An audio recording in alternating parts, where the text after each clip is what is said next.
Hej, det er Martin her. Velkommen til den her første lektion i, hvordan jeg bruger equalizeren. Det første vi skal kigge på, det er, hvordan kan jeg bruge equalizeren til at fjerne uønskede frekvenser og dermed skabe mere plads i mit lydbillede. I det her tilfælde omkring en vokal. Jeg har gjort det nemt ved at lave en lille session bare med 4 spor. 3 instrumentspor, bass, akustisk guitar og Rhodes og en lead vokal, som vi hører senere. Først kan vi lige høre de 3 spor sammen.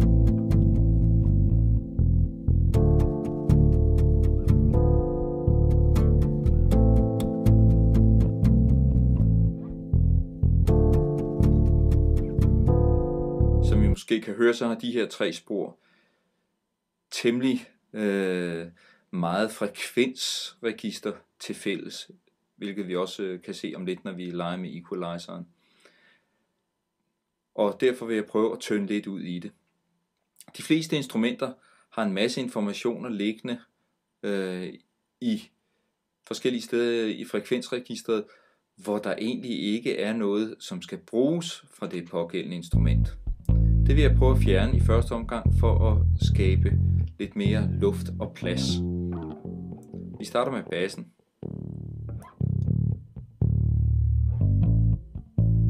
Jeg prøver at se, hvor meget kan jeg egentlig skære af bunden, uden at fjerne karakteren af bassen.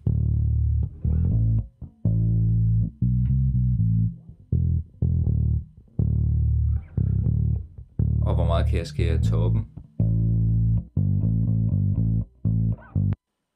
Som I kan se, så kunne jeg faktisk skære en hel del væk, uden at lyden af bassen ændrede sig væsentligt.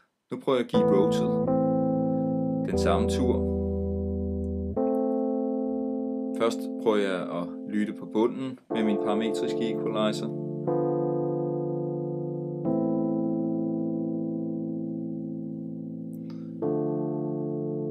Og så prøver jeg at lytte på toppen.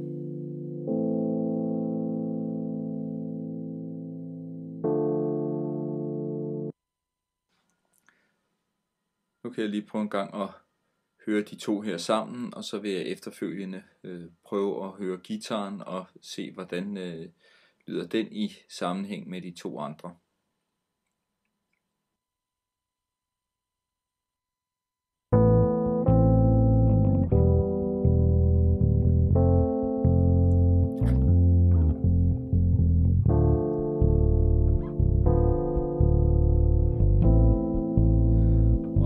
Jeg kunne i virkeligheden måske sagtens skære lidt mere af bunden fra Rhodeset, fordi nu ligger bassen og fylder bunden ud, men lad dem nu være i første omgang. Det kunne jeg altid gøre senere. Finpudse det. Og så kommer guitaren på.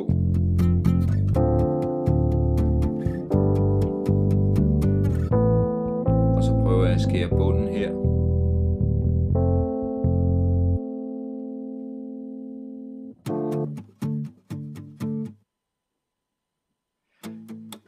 Det som det også handler meget om, det er hvilken rolle har mit instrument. Så hvilken plads skal den udfylde i frekvensregistret. Og hvordan undgår jeg, at instrumenterne slås om pladsen. Der er ikke nogen af de andre instrumenter, der rigtig har nogle informationer oppe i toppen. Så i det her tilfælde, så lader jeg toppen ligge. Lad mig prøve at høre de 3 instrumenter sammen.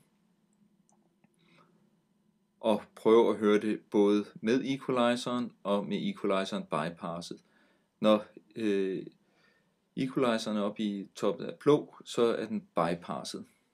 Først hører vi den med equalizer og vokal.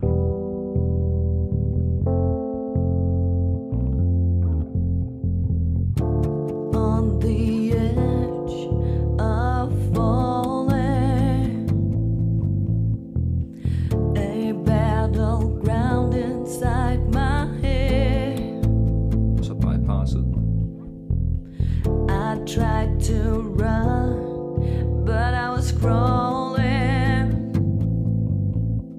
searching, not finding peace. Jeg ved ikke, om I kunne høre det, at når jeg bypassede equalizeren, så jeg bare hørte den fulde lyd fra alle tre instrumenter, jamen så blev der væsentligt mindre plads omkring vokalen.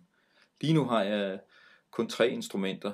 Jo flere instrumenter jeg har, jo vigtigere bliver det at sørge for, at der ikke er nogen instrumenter, der optager mere plads end højst nødvendigt. Og vi prøver at høre det igen. On the edge of falling, a battleground inside my Det næste jeg prøver, det er yderligere at luge ud. Det gør jeg ved at lave et meget smalt filter.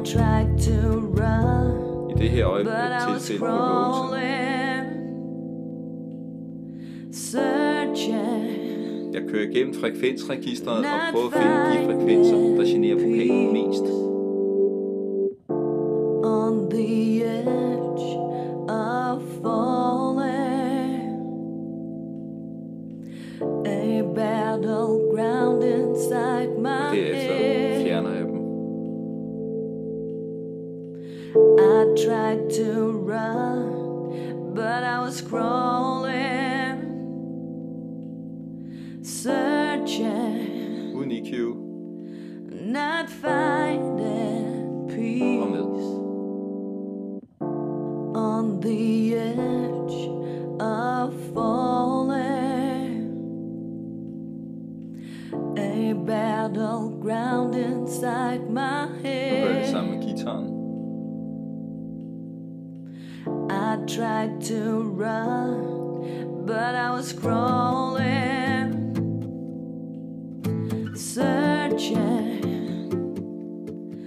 not finding peace.